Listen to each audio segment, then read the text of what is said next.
Hello friends, તો ફરી સ્વાગત છે તમારું આજના એક નવા વ્લોગમાં. તો લાસ્ટ વ્લોગમાં જ્યારે આપણે વાત કરી હતી કે ફ્લોટિંગ તમારે કઈ રીતે કરવું જોઈએ, ઓકે, તો હવે આજના વ્લોગમાં આપણે વાત કરીશું કે ગ્લાઇડિંગ કઈ રીતે કરવાનું છે.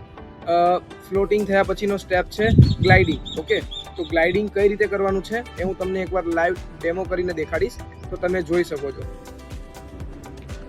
ઓકે ફ્રેન્ડ, તો હું લેફ્ટી છું, તો મારો લેફ્ટ લેગ દિવાલ સાથે એકદમ ટચ છે અને બંને હાથને એકદમ સીધા રાખવાના છે. મોઢેથી શ્વાસ લેવાનો છે, મોઢેથી શ્વાસ લઈને મોઢું બંધ રાખવાનું છે અને બ્રીથને હોલ્ડ કરી રાખવાનો છે. બ્રીથને હોલ્ડ કરીને પછી તમારે હેડ ડાઉન કરવાનું છે અને દિવાલથી તમારે જોરથી પુશ કરવાનું છે અને બોડી તમારું એકદમ સીધું હોવું જોઈએ, એટલે કે બંને લેગ ટચ હોવા જોઈએ અને હાથ પણ સીધા હોવા જોઈએ. અને બ્રીથ તમારે હોલ્ડ કરી રાખવાનો છે, એટલે કે શ્વાસને તમારે હોલ્ડ રાખવાનો છે. જો તમે શ્વાસ છોડી દેશો તો તમારું બોડી ડાઉન જશે. હું તમને એકવાર લાઈવ ડેમો કરીને બતાવું છું કે ગ્લાઇડિંગ કઈ રીતે કરવું જોઈએ.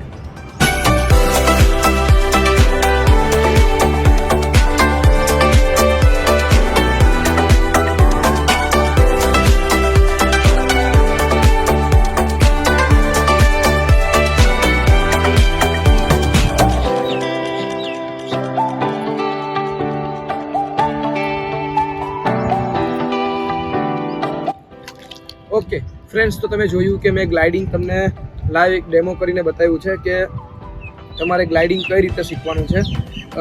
એકદમ બોડી તમારે લૂઝ રાખવાનું છે. ગ્લાઇડિંગ જ્યારે કરો ત્યારે તમારું બોડી એકદમ લૂઝ હોવું જોઈએ અને બ્રીથ હોલ્ડ હોવો જોઈએ. જો તમે બ્રીથ આઉટ કરશો તો તમારું બોડી ડાઉન જશે. ઓકે, તો ફ્રેન્ડ્સ, તમે જ્યારે પણ ટ્રાય કરો છો તો ત્યારે તમારે સ્વિમિંગ ઇન્સ્ટ્રક્ટર કે કોઈ સ્વિમિંગના જાણકાર વ્યક્તિ છે એની દેખરેખમાં ટ્રાય કરવાની છે અને તમારે તમારો પોતાનો અનુભવ મને કોમેન્ટમાં શેર કરવાનો છે કે ગ્લાઇડિંગમાં તમારે શું પ્રોબ્લેમ આવે છે. તો એનો પણ વિડીયો બનાવશું. જો તમને વિડીયો પસંદ આવે છે તો તમે લાઇક, શેર અને સબસ્ક્રાઈબ કરી શકો છો. Thank you so much. મળીએ નેક્સ્ટ વ્લોગમાં.